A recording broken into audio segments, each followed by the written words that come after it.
Professor Clementi, thank you for joining us today. My pleasure. Thank you for having me. Of course, we're going to be talking about the New York City congestion pricing. I was in a yellow cab about a week ago, and I was asking the taxi driver what he thinks about the congestion tax. He had a mixed reaction. It was like, well, it's not a whole lot. It's like 75 cents per ride. It's not a whole lot, but he was disappointed that they didn't charge the Uber and Lyft drivers a lot more. He's like, it's only $1.50 for the Ubers. I wish they taxed them way more, like $4 or $5. So that was interesting to hear. So we'll get into a lot of that. So a little bit of history is this was signed into law by the previous governor, Andrew Cuomo, and after almost 5 years, just as it was going to get into action, it was halted by the current governor, Kathy Hochul. And about 2 weeks ago, she announced that starting January 5th, it's going to be $9 as opposed to the original $15. So going back to 2019, why did New York City need a congestion pricing? It's a great question. So let me premise with that. So that was not the first attempt to have it in New York City, right? So this was, I think, it was the third time that a bill introducing congestion pricing was going at the city council. But in the previous incarnations, then the proposition always failed. So 2019 was the first time in which, in fact, it worked out. Interestingly, because of political consideration that we may go on later on, it needed the approval of the state. Okay, so it was not just a city matter. So the reason why it needed congestion pricing is simply because, from an efficiency perspective, New Yorkers and the people commuting into New York just spend too much time idle in traffic, wasting time. Okay, that is what economists refer to as a deadweight loss, simply because it's somebody's losses without being anybody else's gain. It's something that you are in traffic and you're just purely wasting time. Okay, and so the idea of introducing congestion pricing is exactly to get rid of that waste.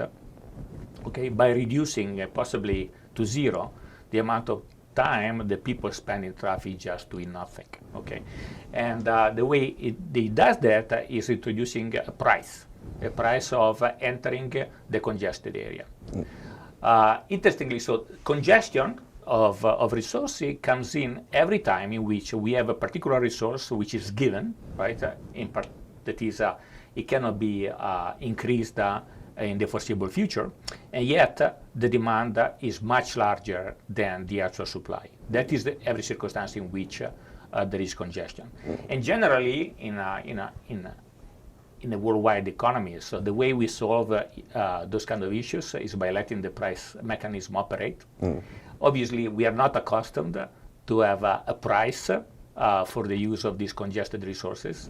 Okay.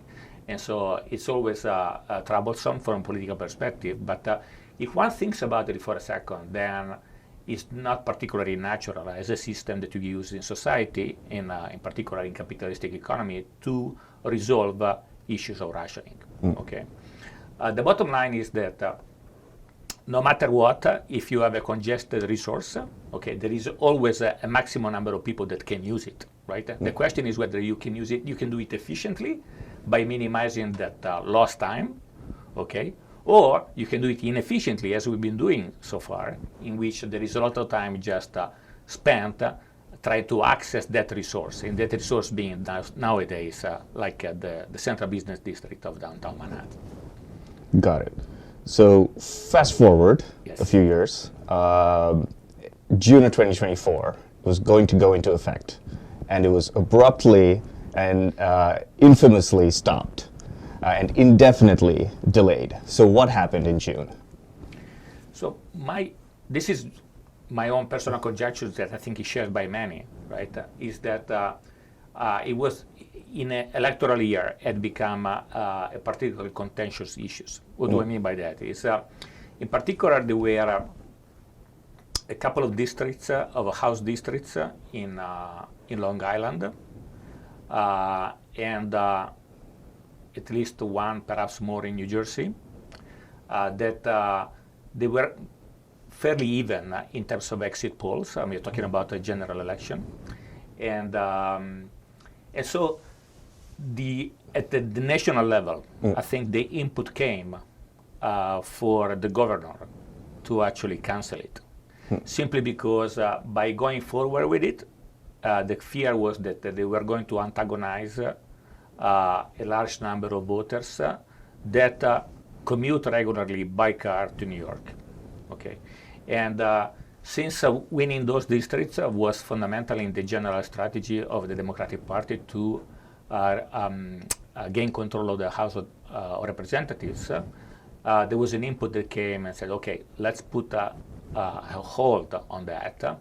And I think it was understood that that hold was indefinite, but it was going to be lifted one way or another when the result of the election would actually become certain, I think.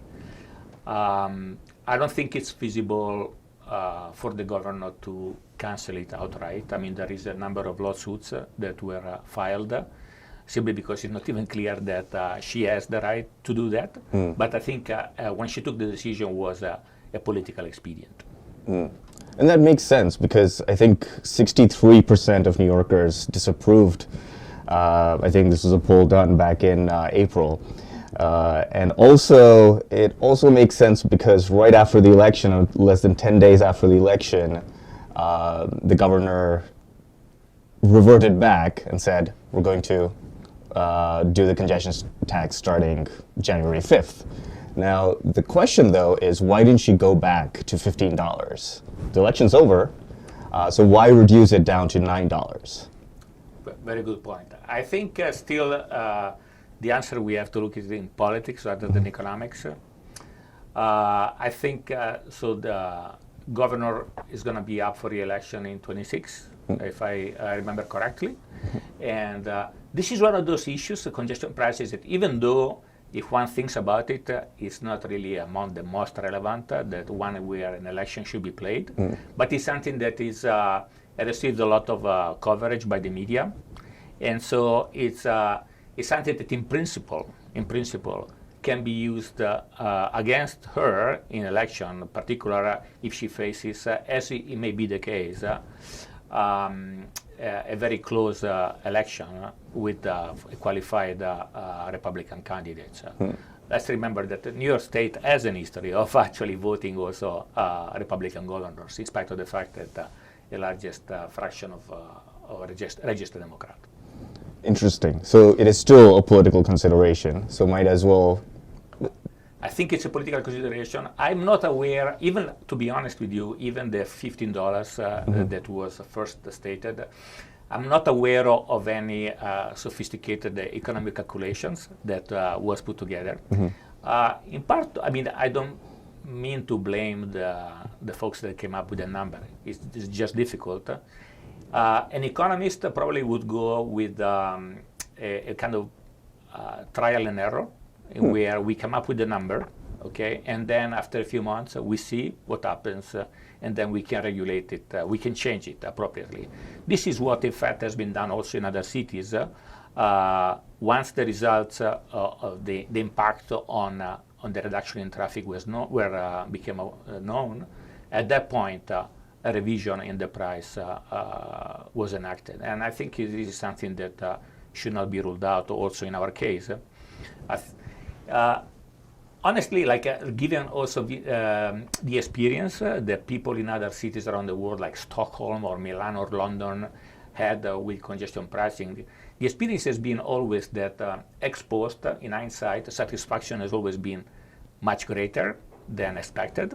Okay, so I think that that would make it easier if we want to raise from the $9 number to larger numbers, I think. Interesting. It's very interesting that the satisfaction goes up. Why do you think that is? Well, yeah, of course, there are conditions that must be met for the satisfaction to go up, namely the availability of alternatives to private transportation. Right? This is a big if in a sense. So the cities that I mentioned had in place those alternatives. Okay, so for first and foremost, people that had to switch away from cars, private transportation, to public transportation, find for the most part valid alternatives. In the case of Stockholm, for example, there was a substantial enhancement of the bus system just ahead of the introduction of the congestion pricing. And then something else that really was clear across the board is that people underestimated the benefit of just lower congestion and lower pollution in heavily crowded areas. Okay, and so that is definitely a factor that apparently, from a cognitive perspective, we are not able to, to see as clearly as we can when actually that happens. Okay, that makes sense. So once you see it, you'll maybe probably like it. But that raises another question. Now, if we're taxing folks driving in, it would only mean that the some of those folks, maybe a small percentage or a large percentage, are going to take the train or take the bus. Are there plans to increase the frequency of trains, or are we going to talk about congestion in trains? It's a great question. So, as far as I know, there are no immediate plans to increase the frequency of trains, for example, either commuting trains or of the subways. In part because I'm not saying that the system is up to capacity, because it's not, but of course the MTA, which is one of the agencies that, in this case of the subway, that is responsible for increasing traffic, is in very dire conditions, as we know. Okay, so increasing the frequency would probably amount to greater investments, and right now, in the very short run, the MTA does not have the ability of introducing those investments. Second, as far as if we stick to subways, from a technical perspective, another hurdle to introducing more trains is a revolution in signaling. So the signals are very antiquated in New York City subways, with the exception of a couple of lines that have been updated to digital signals.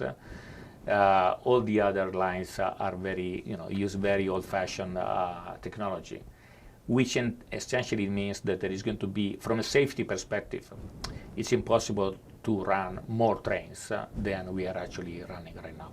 Okay, so in the short run, this is not going to be possible.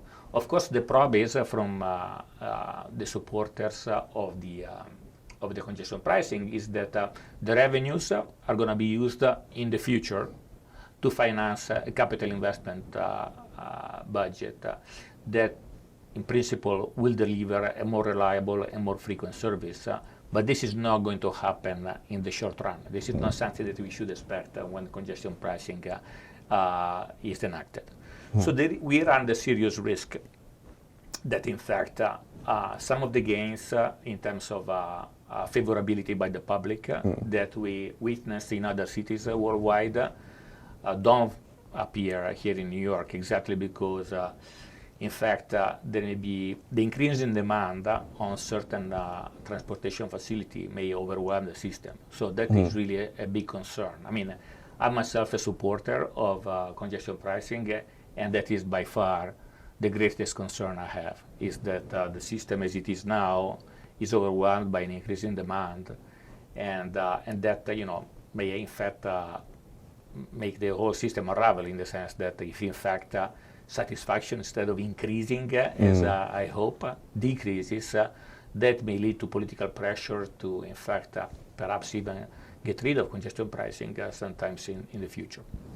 Interesting. So going back to the MTA. So MTA has been having a lot of problems for a while. And in fact, that was one of the motivations for congestion pricing, to fund the MTA in repairs, new infrastructure, the interborough transportation plan. Is the reduction from $15 to $9, is that going to impact the MTA's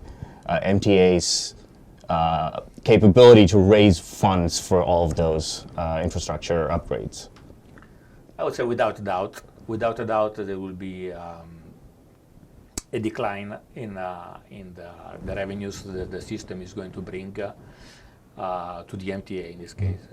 So it's interesting that you asked this question because, of course, the way the system of congestion pricing is sold to the public, for in many circumstances by the supporters, in particular the political supporters, is as a scheme to finance the MTA. Mm-hmm. Okay. It is obviously true that by law the revenues are going to be dedicated to the MTA budget. As an economist, generally economists, we emphasize another aspect. That is the aspect. So the reason for introducing congestion prices is in fact introducing a price, and the purpose of that price is, as I said earlier, to reduce the demand on a congested resource. That is to have less people trying to drive into Manhattan, and that in turn is going to give a gain, where the gain is measured in terms of less time spent idle. Okay, so from an economic perspective, at the end of the day, the revenues that are raised are in a sense a second thought. Okay, the gain, as economists, we are going to measure it in terms of this cost saving in time. Okay, and then as a positive byproduct, we have these resources. Okay, of course, from the political perspective, most people, don't internalize at all the improvement that comes from less waste of time spent idle, and they simply look at the increase in revenues that is going to come from the scheme. I understand that, right? That increase in revenue as being instrumental to passing the bill, because going back to what we talked about earlier, in 2019, the way in which the then Governor Cuomo managed to get the bill through the legislature in Albany, exactly because he had made a very detailed apportionment of those resources. Okay, so the idea is to tell people, look, I'm talking to those of you that will have a disadvantage because they will have to switch away from private transportation into public transportation, which obviously is not what you prefer. Okay, then it says we are going to pay you back, and how we are going to pay you back is by improving the reliability of the public transportation networks, and here the idea of giving the money to the MTA. Now, you are absolutely right that now that the price went down from 15 to 9, for sure, there is going to be a decline in those resources. And that will also have eventually an impact, again, on how favorable the public is, because the resources available for the capital construction budget are going to be lower than initially expected.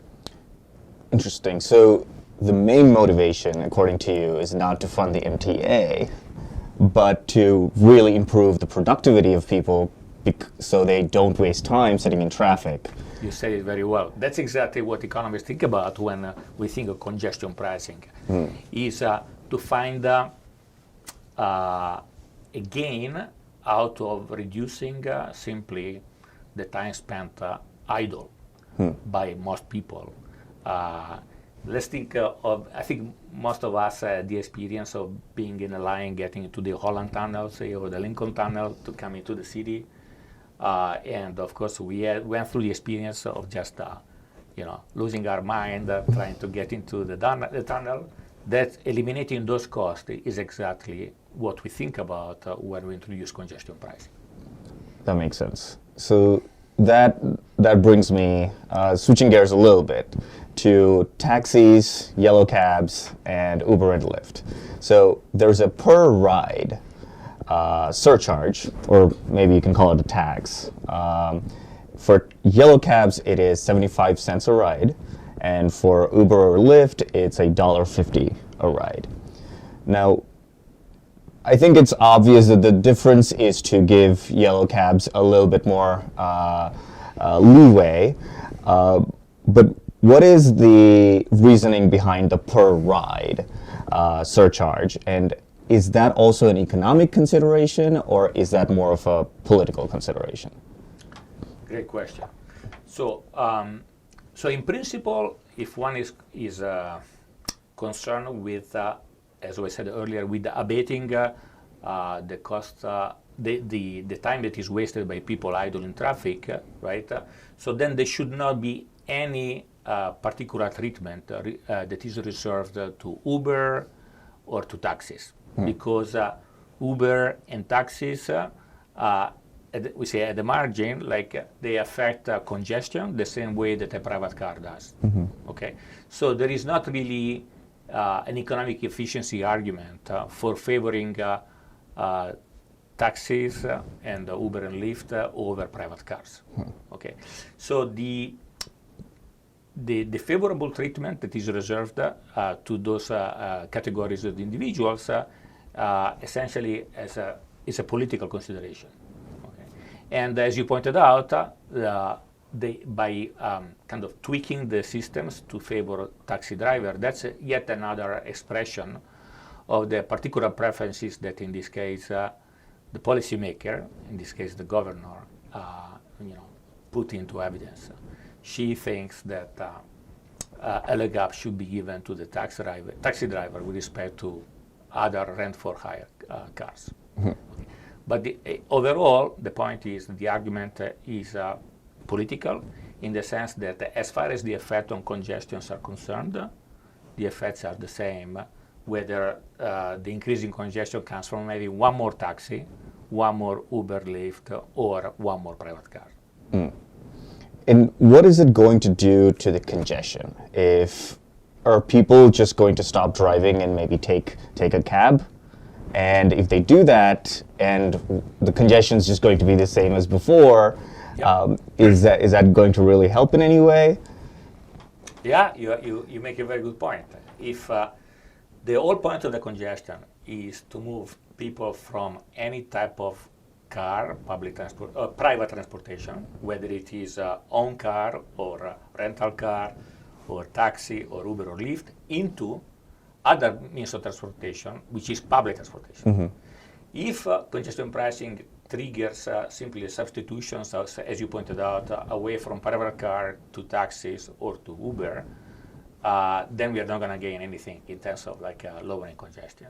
So that in terms of reducing idleness will still be a failure because it would not impact how much time is actually spent by people simply in a line, in a queue, waiting to go.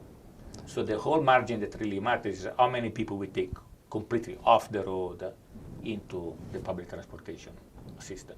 Right. So if, let's say, people flood the streets by taking the Uber rides rather than bring their own car, we're back to the same problem.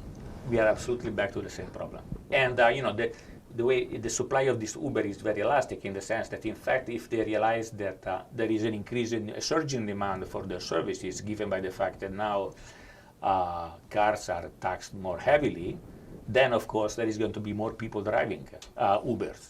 Okay, so there is no bound on how many Uber we can create in a very short amount of time.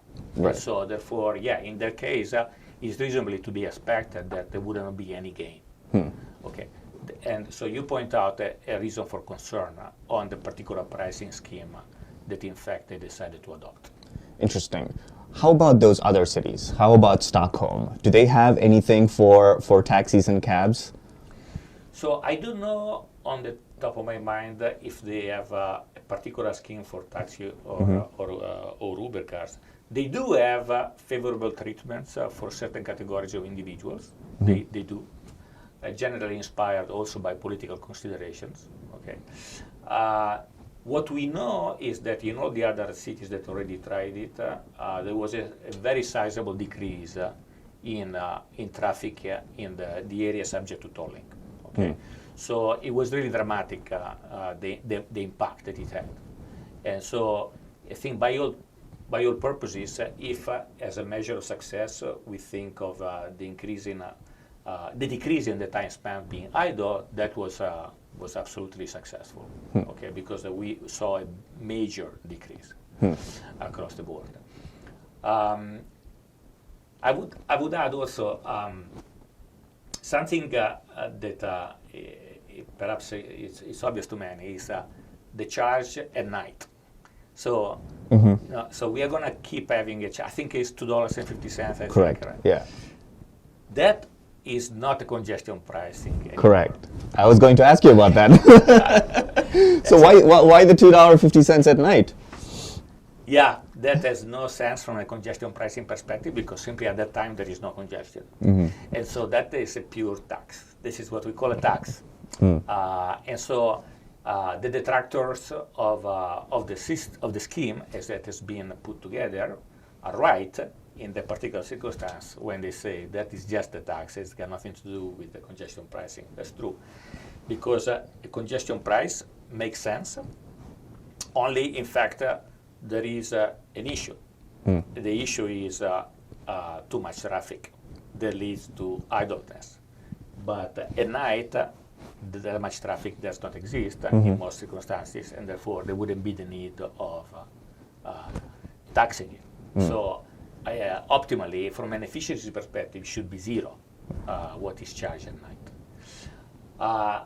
Also, another order of consideration is that, of course, given the technology that we have nowadays, the city didn't have to stop at two prices, like one for the day and one for the night, because in principle we could use what we may call dynamic pricing. That is, we actually would be in the position of adjusting the prices based on the actual congestion that we have. So right now, of course, given the technology that is available, like even to all of us through normal services on our phones, we can monitor traffic. And so potentially in a day of extremely strong congestion, perhaps driven by bad weather, it may be like rain, where most people, more people would like to drive a car, those would be the days where the price should be greater than those $9. And in other days where instead like it would be a holiday where people tend to stay at home and so there is less people commuting into the city, then it could go below $9. The idea would be the key, the driver for the price would be what is the price that you need in order to achieve what transportation experts call free flow. That is, the price should be such that when people come into town, they just proceed at the speed limit without wasting any time. That would be the efficient way of setting the price. And that, of course, changes with the circumstances. And we could do that, but the city, once again, and the state decided not to, right? And to use, in a sense, a 20th century technology, whereby we only have two prices, one for the night and one for the day. That's interesting. That's almost like Uber surge pricing, right? Absolutely. That's exactly what it is. Absolutely. And using Uber technology, we could figure out in real time what is the price that each one of us charge on a particular route, okay? And we can be told easily using an app. So it would be relatively straightforward. The price could be also different for different entry points into the city, right? We are accustomed, like every time we go to a particular destination, to pull our favorite app, right? Like Waze or Google Apps, and see different routes, how long it takes. Associated with that, there could be a price, right? Already, if you take a toll road, it's already factored in. We simply could add on that also the congestion price. It would be easy to do. And it would be a lot more efficient allocation of traffic, and in particular, greater reduction in the amount of time that people spend idle in their cars. That makes sense. So, switching gears again, what is this going to mean for the average New York City consumer? We have to bring goods in, the trucks pay an additional tax. Are we going to see any meaningful increase in the prices of general consumables? It's a great question. It's a great question. So there may be some, for sure, the cost into purveyors of foods, in particular, and other products into the city centers. They will have to incur a higher price, right? Because now they have to pay congestion pricing. And so their costs are going to increase, and potentially we could see that in prices. I doubt that it's going to be sizable enough to actually, for us cognitively, to be able to perceive it. But probably, if you look carefully at the statistics, once the system rolled out, we're going to see it. There is going to be, obviously, pressure on moving deliveries during the night, right? So there are already certain retail companies that do that because, after all, like it's true that congestion pricing is a cost, but also having a driver spending time in traffic is also a cost, right? So there are already companies that do that just to save on the time that their drivers waste, right? And so there's going to be, I think, more companies using the nighttime when the price is lower, okay? But something else, it's also relevant, consistent with what I just said. On the one hand, it is true that now companies will have to pay a higher price, right? They used to pay $0, now they're going to pay during the day $9. But in return for that, they're going to have a much faster delivery time because now a lot more people that were on the roads, they will not be on the roads anymore. And therefore, that is going to increase transportation. It's going to be a race between, on the one hand, you're going to pay a price as a company that drive a truck into the city, but in exchange for the price, you're going to get a better service. That is, you're going to be able to ride the distance in a shorter amount of time. Okay. So maybe that cancels out. Yeah, so maybe it won't totally cancel out, but it's an important factor, right? And so I don't expect that the kind of the trickle down into retail prices to be of any particular significance.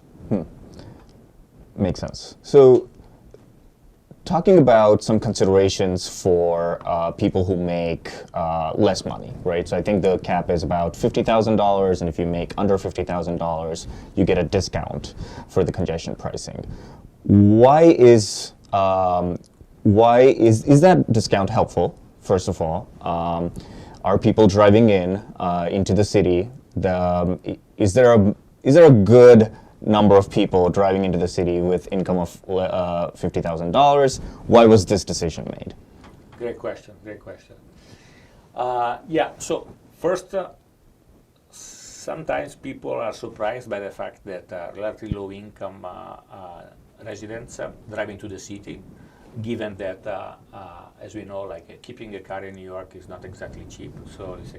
So many are left to conjectures that perhaps the people that are right now, before the congestion pricing are driving in, are actually relatively high-income individuals. It turns out that is not the case for two reasons.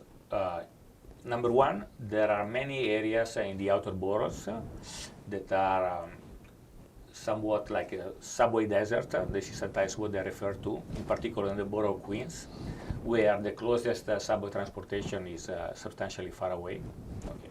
And another reason is that, I would say, as economist, unfortunately, parking in the city on public street is free of charge in a large fraction of Manhattan. Okay, so many of the workers that from the outer boroughs, but also from New Jersey and Long Island, drive into the city, they bank on the fact that they are early enough in the morning that in fact they can park essentially for free. Okay. Now, once we introduce the congestion pricing, right? So is there an efficiency rationale for charging a lower price to lower income individual? Okay, and I would say no. So there is no efficiency rationale. There is if you want a political rationale. Okay, so let me explain what I mean by this. So there is a kind of like basic kind of golden rule in economics that whenever there is a resource that is scarce, that resource should be awarded to the individual that values the most. Okay. Of course, when many hear such a statement, suggest, well, that's very unfair, right? So because of course, in many circumstances, the reason why an individual values the most is simply because the individual is wealthier, okay, or has higher earnings than others, okay. That is true, okay. On the other hand, people forget that as in particular, governments have always the ability to redistribute gains, okay. So if, for example, in the case of congestion pricing, okay, say we did not allow any discount for low income. Okay, so then as a result, what you would get is that the people that in fact decide to keep driving to the city and pay the congestion pricing are relatively high net worth, high earning individuals. And relatively low earning individual, low net worth individuals will switch away from cars into some form of public transportation, right? So one argue, okay, that's unfair. Yes, but that's not the end of the game, because then in principle, the government can reach to the individuals that benefit directly from being able to drive at a faster speed now in Manhattan, and take away some of their gains, simply in terms of taxation, and then use that in order to redistribute to the people that have to transfer away from cars into public transportation. So the idea behind the economics idea of giving the resource, in this case the ability to drive through the congested areas, to the people that value economically the most, okay, that is exactly with the idea of making the pie, in a sense, as large as possible, okay? And then we can think in hindsight how to, in fact, carve out that pie, okay, so that eventually the overall resources are shared evenly, okay? So there is this kind of the idea of splitting from the decision of making the pie as large as possible from how you slice the pie, okay? So in this particular scenario, I am for a system where, in fact, it's designed without giving discount to low income, and in fact allowing higher income to individuals to use the congestion pricing, but then using the resources that are appropriated through the congestion pricing system for the benefit of the people that have to switch away from private transportation into public transportation. That makes sense. So rather than just give low-income folks a discount on the congestion pricing, have them pay the same amount, but maybe discount their subway fee. So when they decide to take the subway, give them a lower subway fare. Absolutely. Don't we already do that? Yeah, so for individuals, so the threshold is very low right now, but so for an individual that are earning beyond a certain threshold, they get a substantial discount on their subways. Yes, that's already done. Of course, it may be argued now that that with the congestion pricing, there is going to be a larger fraction of the population that will find it no longer convenient to drive into Manhattan. So these are people that are, if you want, like a middle income folks, and that right now they don't have access to the discount on public transportation, and yet they will find it no longer convenient to drive. So those are, if you want, the people that are going to be displaced from private transportation into public transportation. So the idea is how to redistribute resources towards them, given that they are going to be among the ones that are going to suffer because they are going to move from their favorite means of transportation to the one that is not so favorite, which is public transportation. That makes sense. And maybe that will allow us to increase the congestion pricing a little bit for the higher net worth individuals, and maybe capture more value from people who value their time more, and redistribute that in other ways to lower income distribution. You said it very well. That's exactly the case. And what the experience of New York has showed that it is really from the political perspective that it's hard to make these redistributions in such a way that, in fact, people that are quote unquote on the losing side because they will have to switch transportation means, they don't see, it make it hard for them to see where the gains is, right? So, for example, given the decision of devoting the revenues to the MTA, right? We all believe that in principle that provides better service, which serves exactly the people that will use more intensively the public transportation system. But then, of course, there are all the concern that comes to the fact that the MTA is not exactly the most efficiently run organization in the world, and therefore the gains that we hope they will not materialize. Right? So lots of voices kind of point to that particular concern. That makes sense. What is this going to do to the New York City real estate? Are we going to see businesses open up in the other boroughs so people don't have to travel into Manhattan because they're paying more? What's this going to do to the residential housing market? Is it going to get more expensive, less expensive? How should one think about the real estate in New York? It's a great question. So if we pay attention to what happened to the other cities worldwide where the congestion pricing was introduced, there is ample consensus on the state that in fact it had a positive effect on the prices of real estate, in the sense that the real estate prices grew further. Interesting. Okay. And simply because from a residential perspective in particular, the decrease in congestion made it more appealing, in particular to relatively high income renters and owners.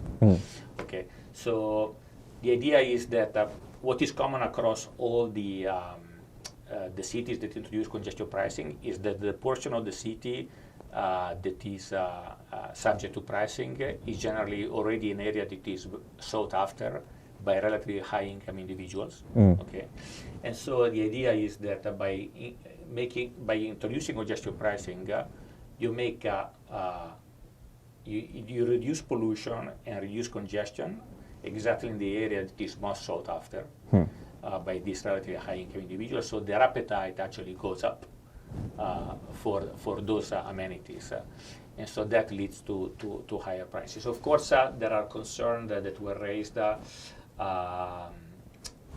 by retailers, right? Because the idea is that still there may be many people that in order to access a retail establishment, in this case in Manhattan, downtown Manhattan, they use cars. Well, the fact even in that case is, okay, so for those that are relatively high income, right, in fact, it may be argued that the introduction of the congestion pricing, if was their intention to go to shop by car, okay, they will only make it more appealing, simply because these are individuals that the value of their time is particularly high, okay, and so if they have to pay $9, okay, to drive into their favorite retail location in Manhattan at a much faster speed than they used to, they will be only happy for that, and so in fact everything else equal, they will be more likely.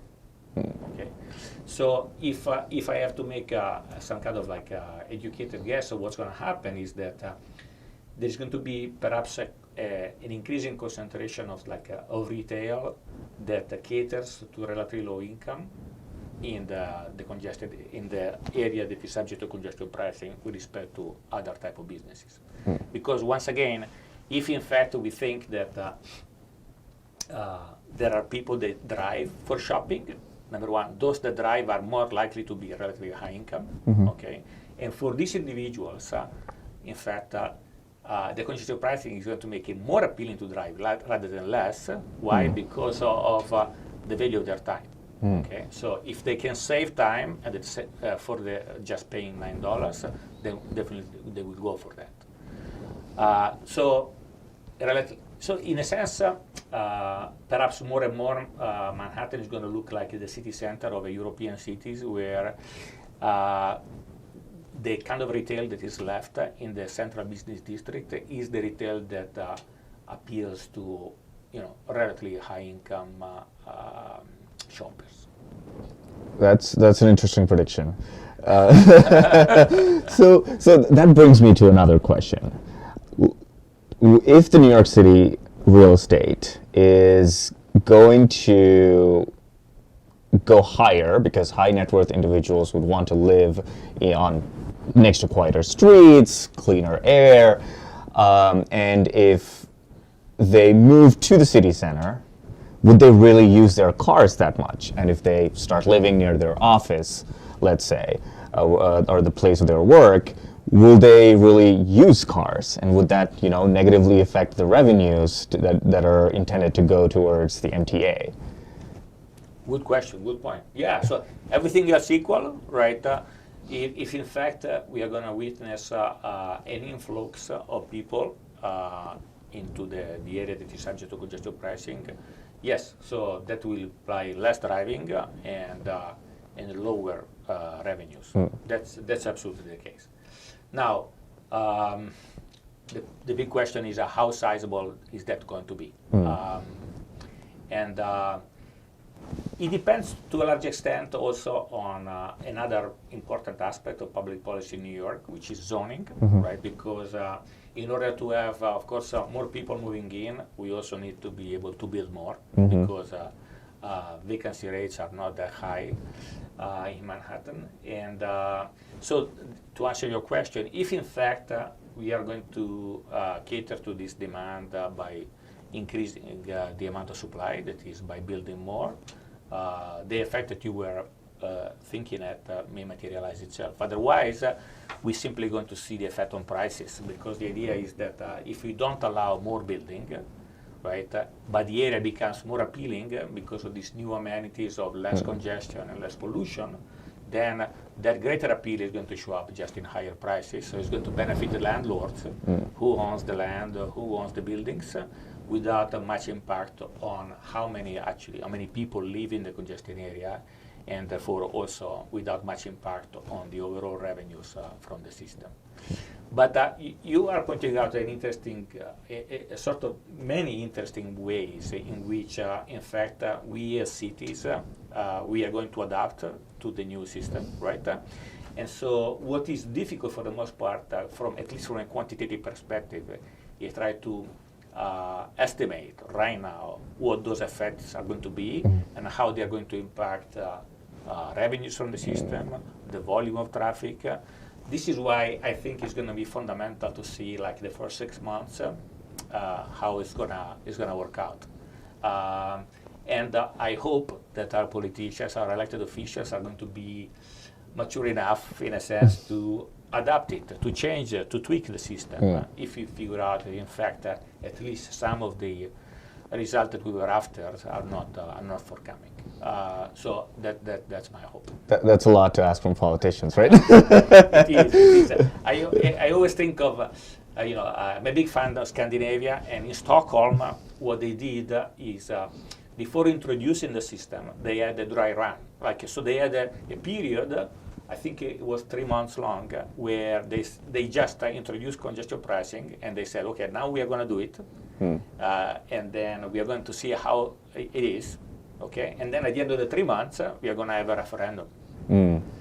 And so people for 3 months, before actually casting a vote, they had the opportunity of seeing what it was for them, what it meant for them. And interestingly, in that particular case, the amount of the fraction of people that were favorable increased dramatically during the trial period, and led to the referendum to be successful.